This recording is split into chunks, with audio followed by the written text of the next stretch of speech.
Hello and welcome to Newsmakers on CHCH Podcast, where we go beyond the headlines into the stories that matter to you in Hamilton, Halton, and Niagara. I'm your host, Louie Butko, and today I am very pleased to be joined by Ward 1 City Councillor Maureen Wilson. Councillor Wilson was first elected in 2018 and won a second term in 2022 with the largest margin of victory amongst any council race, taking 75% of the vote. In her time on council, she has served on many committees and subcommittees, including the Audit, Finance and Administration and General Issues Committee, Hamilton Board of Health, among others, as well as serving on the Advisory Committee for Immigrants and Refugees, the Lesbian, Gay, Bisexual, Transgender and Queer Advisory Committee, and the Hamilton Center for Civic Inclusion. So no shortage of things to get into, and let's do that with Councillor Wilson. Thank you so much for joining me today. My first council guest on the show. Thank you. Dun, dun, dun, dun, dun, dun, dun. So pleased to be here. Thank you. Absolutely. Let's start with an issue that is front and center on a lot of people's minds. You recently wrote in your newsletter talking about the rise of homelessness, and in it, you write, which I think we have the quote here coming up, "Emotions are running high, often pitting neighbor against neighbor. The City of Hamilton is working to find ways to manage this humanitarian crisis, but until the provincial and federal governments join us in making affordable and supportive housing a priority, the task is simply bigger than the city alone can handle." How front of mind is this issue for city councillors right now? Oh, I think it, without a doubt, it's front of mind for every single councillor, and I think it's also front of mind for most residents of Hamilton. I described it as a humanitarian crisis, and I think I still believe that's an apt description. It's so the point of the letter to the Ward 1 residents, which I write frequently when there's an issue that is bigger and requires deeper communication, is to give a sense of, well, what happened? A lot of people were asking me, why is there so much homelessness? And I think it was Hemingway who said to describe bankruptcy, it's all of a sudden, and it's slowly, and then it's all of a sudden. But like any crisis, it's years in the making. Now, it seems to be a divisive issue. It seems like it shouldn't be a divisive issue, though. So why is it such a one side, other side issue at City Hall and amongst residents right now? Well, I think my position is never to tell people how to feel or what they're feeling is right or wrong. I don't understand or know people's trigger points. So I think there is a sense of we are a wealthy nation, we are a prosperous province. Why is it that we're seeing such depravity, of a lack of wealth, people having to resort to sleeping under a tarp or a tent? And that begs a lot of questions. And I think there's always that tension when you're seeing people who are unhoused in public spaces. For some, it creates a sense of discomfort, a lack of safety. And for people who are unhoused, it's also unsafe for them as well. So that's what I mean by tensions. And we all have different opinions on what some of those solutions might be. Mm-hmm. As a councillor, you are the most accessible politician to a lot of residents, right? Mm-hmm. You encourage it in your newsletter. You encourage write your MP. But of course, as somebody who is a local representation for residents, you hear a lot of it. Is there something you'd want to let residents know who do come to you? I'm sure you're open to hearing their concerns. That's what you do. But what's something that maybe saves them the trip of having to come to you or expressing their concerns about this issue? Well, first of all, I would always encourage anyone to express their concern and also their experience. The city has an obligation and is leaning into that obligation to try and manage this crisis. So it's everything from needles, if there's issues of substance, there's waste, sometimes there's noise and there's disorder. And I think the more we can have the conversations about this didn't just develop overnight, and what are some of the reasons that are going into fueling this crisis. I think those are good conversations to have, because I think local leaders have to be held accountable. But my point in the letter was this is a manifestation of decisions. This is not an accident. These are decisions that were made with intent, maybe not to cause this outcome, but there's never any neutrality in a policy. There's never any neutrality in its impact. And I think we have to, when we're making these decisions, it's difficult to think about the longer term consequences, but you can never hide the longer term consequences. Well said. You wrote about support from the federal and provincial government. What would that look like in your mind, and where would it go? So housing is, the federal government has had a role in housing since before the Great Wars, but certainly after. And they have access to a greater source of revenues than municipalities. Primarily, the revenue for municipalities is property taxes. And provincially, provinces are responsible for health and also for land use planning. So those two things together mean that housing, publicly funded housing, is absolutely not the responsibility, singularly, of local municipalities. We just don't have the revenue sources. I was thinking about this. There was one stat, I think you mentioned rentals, and doing a story on purpose-built rentals. And I was comparing numbers across Niagara and Hamilton, and it was one of those stats that I had to double check, triple check, that in 2021 there were 10 rental purpose units built in the city of Hamilton. As a council, how can you push towards that sort of development? We're going to talk about development. We're going to talk about urban sprawl, which is we talk about a lot of developers talk about that, but that doesn't really help in a situation like this. How could a council push towards rental-driven purposes for units? So if I can step back for a moment, often when there is a tower or a high-rise going up, I'll get an email, or there will be a social media comment saying, well, how many of those units are affordable? To which my answer is none of them. If we're going to rely on the marketplace, the private marketplace, and we do in Canada, 94% of our housing stock is sourced from the private market, and only 4% is from the not-for-profit, or there's a significant injection of public dollars. 4%, and if you think of some European countries, they're as high as 34%. That was a policy decision made many, many decades ago. It was a thinking that the private sector is leaner and more equipped to provide housing. And they are. But a whole bunch of things have gone into making housing choice and housing affordability out of grasp for too many people. Sticking with housing, we all know the Ford government recently reversed its decision to open up the Greenbelt. However, people may forget that even before that decision, as part of Bill 23, the Building Homes Faster Act, the Ford government went against council, which overwhelmingly 13-3 voted against this, 90% of its citizens that responded in a survey, in opening up 2,200 hectares to the urban area. Now, after seeing what the IG found, are you optimistic that this is possibly a decision that can be reversed, or do you have to move forward in planning that this might be a decision that might not be reversed?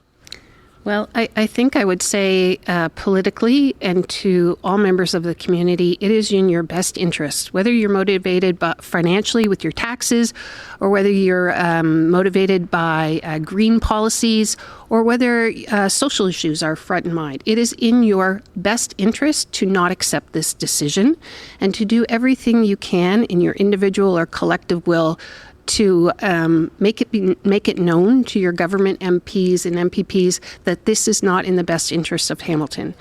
I think when we're talking about housing, we're often only talking about supply, and we're not talking about those things that go into informing demand. And we know that when we're bringing on 2,200 hectares and we're framing that in only market-based housing, we're going to get more of the same. And that means more homes that are out of price and out of reach for more people. It's not going to do anything to solve our housing woes and the crisis that we're seeing. It's also, there's nothing that drains a city's financial purse than sprawl. It's the biggest Ponzi scheme out there. Well, I mean, you would think of the things that need to be built out there to service the amount of homes you want to build. And like you said, if you're building single family units, you're going to want parks, you're going to want schools, you're going to want all this stuff, which isn't currently there. So I think it was a study out of the City of Ottawa commissioned one, because they also had their urban boundaries redrawn by Bill 23, that said the cost of building this out is going to be way more than any expected revenue we can expect. Yeah, developers like to state that development pays for development. It never does, and it never has. Development charges will pay for a portion, a large portion, of some of the capital, but it does not pay for the long-term operating and maintenance. So that road, that subdivision road that the developer may have paid for through Development Charges Act, after 15 years, it slips onto your responsibility, all of our responsibility as a taxpayer. It's just not in the interest of, it's not good urban planning. It makes for car dependency. It adds to the cost of transit.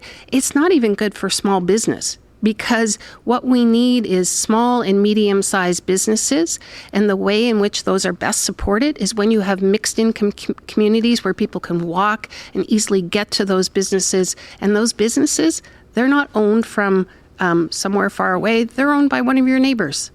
But now you're going to have a conspiracy theorist come up to you and say, you are trying to build, Councillor Wilson, you are trying to build 15-minute cities.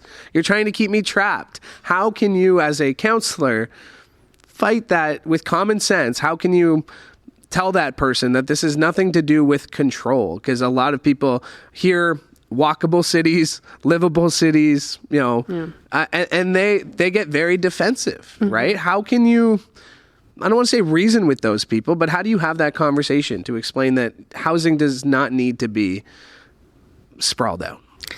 Well, the irony in that the latest conspiracy theory is that actually we're trying to inject greater choice into the market because more of the same is just more of the same. And it's out of reach for your family. And by providing a tighter urban boundary, we're enabling and encouraging, by using the marketplace, to encourage a greater diversity of housing types. And right now, the way things are and the way things have been, I'm always, as a mother of three, I'm always in marvel of people who can commute night after night after night, up to 2 hours, because they've had to drive to where they can afford, and then be a civil parent, be an engaged parent, be an engaged community member. You're exhausted. You get to put maybe your kids to bed and that's it, and then you have to get up and do the whole thing over again. I don't think that's good for families. I don't think that's good for children, and I don't think that's actually good for our economy. Speaking of the economy, speaking of Bill 23, we'll move on from Bill 23 because I think we've talked about it. It's been talked about, but another impact is being felt on the budget. And budget talks are happening at council. It was a big topic of discussion last week. It will be. The public consultations will begin, I believe, in November. But talk about the impact of Bill 23 on the City of Hamilton's budget. Well, the government of Ontario and Premier Ford has said with Bill 23, he's going to make all cities and towns whole. And he hasn't done that. That is a check that we have not seen because we will not be able to charge certain fees for the development that is forthcoming. And so those costs are going to be passed directly onto taxpayers. And even if there was a check to be written, again, development is forever. Those costs are forever. So even a one-time passing check is not going to not going to do it. How do you see budget? I don't want to get your insight. You've been very clear. You were clear last week as part of the question period around the motion that was before council, wanting to, even before sending it to negotiation, say we're going to cap it at 4%. That didn't happen. The discussion was had, but it was pushed towards the actual committee that discusses this. How are you feeling about budget deliberations? I don't want to put you in a hole here, but people hear 14% and they think, oh wow. But how are you feeling going into this situation? Well, I think everybody went, oh wow, at 14%. At the same time, I mean, I don't think there's a single member of council who is happy with 14%, and I feel confident that that's not going to be the number at the end of the day. But I think it's revealing for two reasons. As I mentioned before, municipalities were created over 100 years ago to do the kind of detail stuff that provinces couldn't be bothered with, or it just didn't make economic sense in terms of scale for them to do it. And that was, the property tax was to service property. So plowing your roads, filling the holes. I think it's telling that 14.5% represents that municipalities are having to do a whole bunch more. And more importantly, how we do those things and what we invest in affects the competitiveness and the health and well-being of a city for a long, long time. And municipalities and cities matter. We're competing globally, but going back to that period over 100 years ago, we still have the same revenue tools. And property taxes are what's called a very inelastic tax. They don't, if you could picture an elastic, they don't grow and contract in economic conditions. You're basically, you still got that $2 allowance basically from grade 3, but you're in university now and your costs are a heck of a lot more. Yeah. Let's switch. Speaking of university, great segue, wow, Councillor Wilson. You're looking at my here. You're trying to get ahead of it. It's so good. Speaking of university, this weekend marked the annual fake homecoming McMaster University students have been having for a few years now. Yeah. This year resulted in 5 charges as upwards of 8,000 people took to the streets in West Hamilton. Would you call this year's enforcement a success? Well, first of all, I think there's a distinction here. The officers and the Hamilton Police Services, who were joined by officers from Niagara and London, they were very successful. And I applaud their patience, the way in which they engaged with both students and residents. They had been planning for this, along with city staff, since January. So from an enforcement perspective, it was... the execution of it was excellent. Am I satisfied as the Ward 1 resident? And frankly, as a proud Mac grad, no, nobody could be. It's not acceptable to have 8,000 students think it's okay to turn a neighborhood into their frat party. It is not acceptable to the people who live there, both students and residents, many of whom have lived there for over 50 years. It's not acceptable for an 80-year-old woman to be cowering under her bed because she has no idea what on earth is going on. It's not acceptable for students to be defecating and urinating and damaging private and public property. None of these things are acceptable. It's not what good neighbors do. Where's the solution? Well, how do we get to a solution? Yeah. This is not unique to Hamilton. This is these unsanctioned events are we've imported them from the United States. They're organized from an online platform. And the police and people on the ground, they're doing surveillance. They're looking for that intelligence to say, right, this is the weekend. We, at the city, we will be getting a legal services briefing, whether we can pursue an injunction and whether we can pursue legal action against the organizer.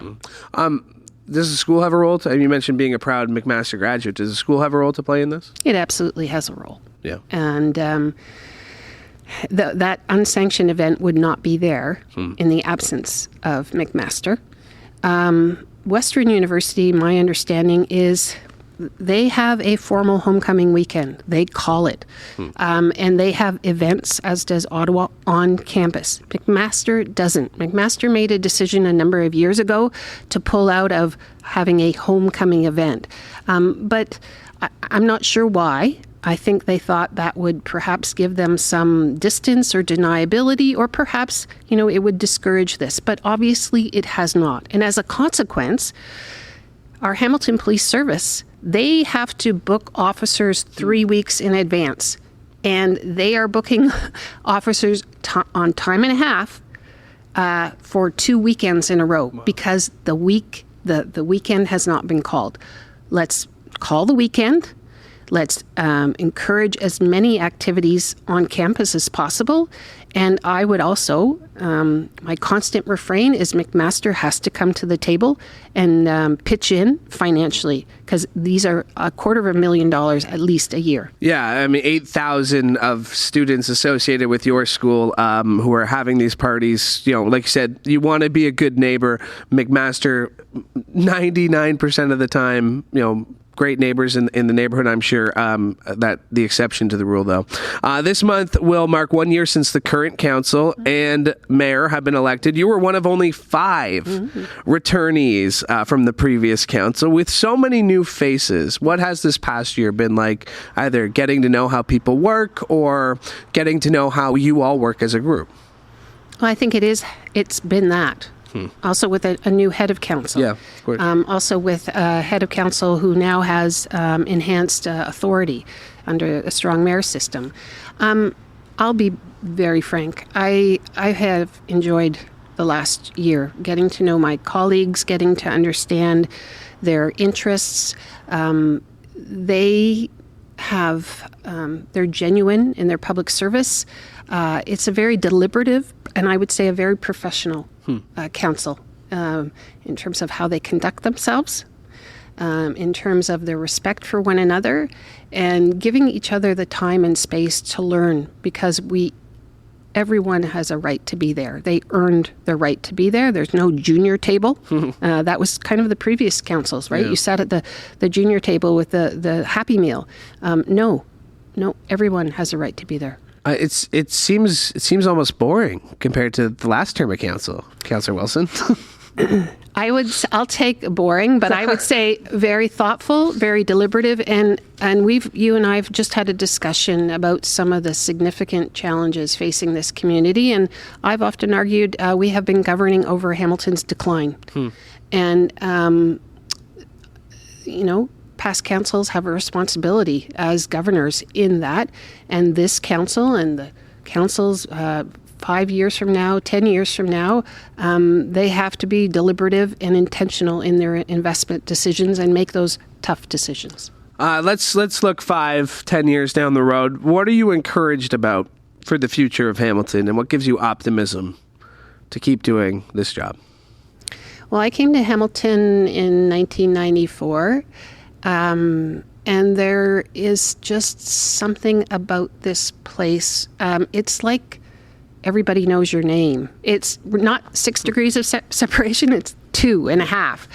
And I always believe that is Hamilton's greatest strength. It's social capital. That whole thing of you don't need a yellow pages. You just need to, that guy, call that guy who knows that guy, who knows that woman. That, I think if we can lean into that, our knowledge of each other, our care for one another, I am hopeful that we're being more deliberative about some parts of our city are falling apart. We have underinvested in our public places. We have underinvested in our sidewalks. We have underinvested in our roads. Everybody who drives or rides a bike or and walks can see that.